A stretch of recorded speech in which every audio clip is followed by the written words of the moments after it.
everyone, hope you're doing well. My name's Katie and I make book related videos every single Wednesday, and first I'll say I might feel a little awkward in this video just because it's been a little while since I've filmed, and I think what I realized is life has gotten so busy that I just need to start stockpiling and filming videos on weekends, because Monday to Friday when I normally film, I just don't really have time anymore. So today is going to be a good old-fashioned book haul, but I wanted to talk about one thing first, and I do think I talked about this in the beginning of my last video, but this is not a shameless plug for myself. This is a shameless plug for my mom, because if you are not following her creepy doll Instagram account, you are really missing out. So for context behind this, again, I talked about it I think in my last video, but when I was little, about 2 years old, my mom had a doll to make look like me. Over the past few years, my friends have kind of pointed out how creepy the doll is, especially with her crack down her face. She's getting old. And my friend jokingly a few weeks ago said, oh, you should make the Katie doll an Instagram account. And my mom has been having so much fun with this. And the comments that you guys leave just kill me, and her responses. Like Andrea Robbins said, these posts make my day. The Katie doll, I like nights better. So I also think my mom thinks that each post needs to relate back to the last post. So right now, the sort of ongoing saga is the Katie doll hunting down Chip, which is this little fake stuffed animal chipmunk. And then, I love this one. LOL, this is great, so creepy. The Katie doll, I like bunnies. I used to have one. But she's been having so much fun. She's like loving reading your comments. She's asking me questions.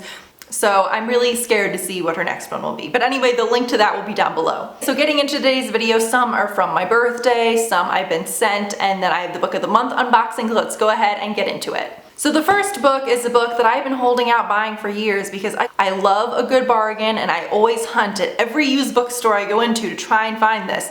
And on my birthday, I said, I give up. And so I treated myself and finally just bought it for full price. And that is The Magician's Land. Now, this is the third book, the final book in the series. I read the first two books and absolutely loved them. This is a sort of new adult fantasy novel. The problem is I've been holding out and being such a cheapskate and not buying this for so long that if you asked me, do I remember what happened in the first two books? Not at all. All I remember is something about a threesome. I remember someone becoming a tree. None of that's going to be spoilers for you if you haven't read the series, because they're not even spoilers to me anymore because I don't remember the context around them. So I'm going to maybe just try and see if I can find really good Wikipedia summaries on the first two books, because I don't want to have to go back and reread them, but I am excited to finally finish the series. This next book does not have a ton of reviews on Goodreads, so I'm hoping that I really enjoy it and it might be some good underrated horror. But I also love the size of this. I don't know if you can tell, but it's about the size of my hand. It's very tiny and compact, and I love the cover.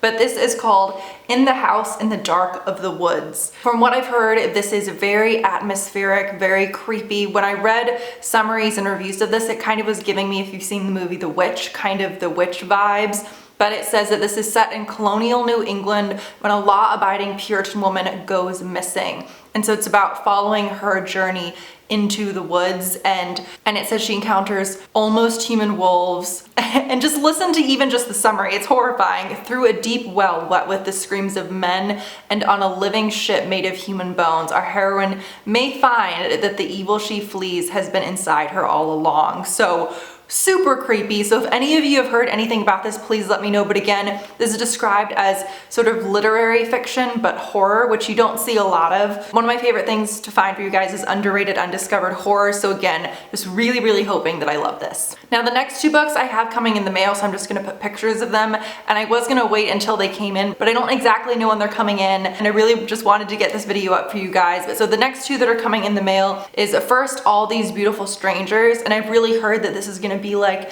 the thriller book of the summer. And this is about a young mother who one day goes out onto the lake and disappears, and then the story actually follows her teenage daughter. So it's uncovering what happened to her mother and also her daughter, who is at this school, and she's sort of being recruited by this group to do these kind of horrible things around the school. I have this fucking hair in my eye. Okay. And my main thing with this book is that because it's sort of building up how high stakes and how horrifying these things are that the students are doing, I hope it actually goes there and it's actually freaky. I don't want some semi-lame, semi-creepy pranks. I really want this book to go there and be horrifying, so we'll see. The book I have coming in the mail is Down a Dark Hall by Lois Duncan, and I thought that name when I came across this book sounded super familiar, and then I googled her and it turns out that Lois Duncan was because she passed away a couple of years ago, very sadly. So she is really known for young adult suspense and horror, which when I think of young adult, at least for me, I think of contemporary romance, I think of fantasy, some sci-fi. I don't personally see a ton of really good young adult suspense and horror, and so when I was reading about her on Wikipedia, it turns out she wrote I Know What You Did Last Summer, which, am I the only one who had no idea that that was a book? Down a Dark Hall was written in 1990, and it's about 4 teenage girls who were being sent to this very creepy boarding school, and it's actually also about to be made and come out into a movie. So again, I love coming across some undiscovered, underrated horror for you guys, and I just don't see a lot of young adult horror, so I think this might hopefully be a really fun one. And now we are gonna go ahead and get into the Book of the Month books.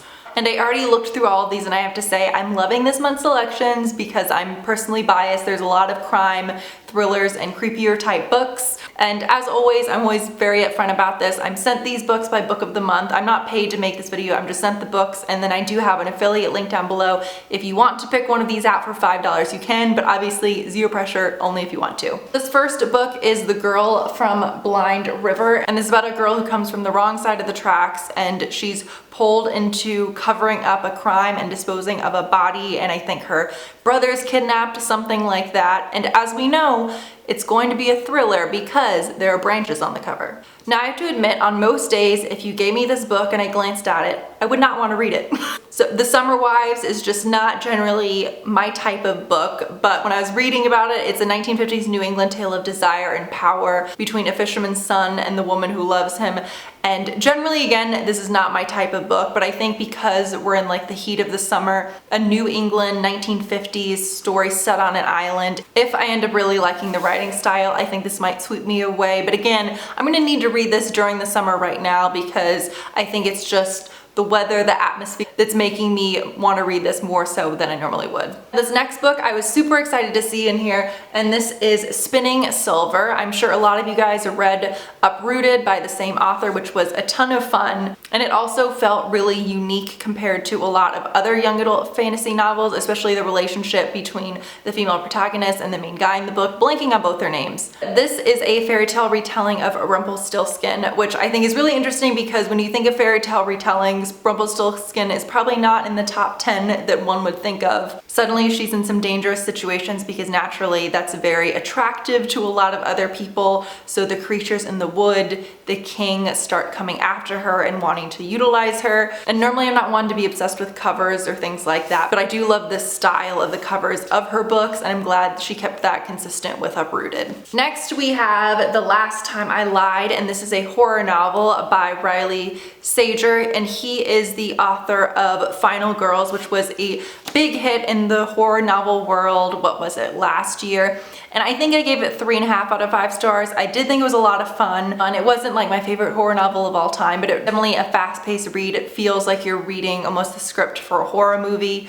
And this is about a summer camp that shuts down when 4 girls go missing, and 15 years later we find out the chilling reason behind their disappearance. So even the plot sounds a tiny bit similar in my mind to Final Girls, a little bit kind of, but a lot of you guys know I didn't love Final Girls, so if any of you have read this and also read Final Girls, please let me know what you think and how you thought it compared. And the final book is Ghosted, and this one I will admit is the one I'm probably least excited about out of all of the books. So the title perfectly describes what it's about when you've been ghosted in a relationship. So this woman's fallen madly in love with this guy. She drops him off at the airport. He's going away on a trip. She never hears from him again, and all of her friends were just like, you've been ghosted. But she is positive that something sinister has gone on, and that's definitely what it seems like from the mini summary. So again, this is the one probably out of all of them that I'm least excited about and will probably be least likely to pick up. But if any of you have read it, definitely let me know what you think. I hope you guys enjoyed this video. Again, the link to the Katie doll is down below. My next video is probably going to be a review of, what is it called? The Better Sister, The Something Sister. It's the newest book by the author who wrote Luckiest Girl Alive. So I'm really excited to review that next for you guys because there have been a lot of mixed opinions on it. But I hope you guys enjoy this video, and I will see you guys next Wednesday.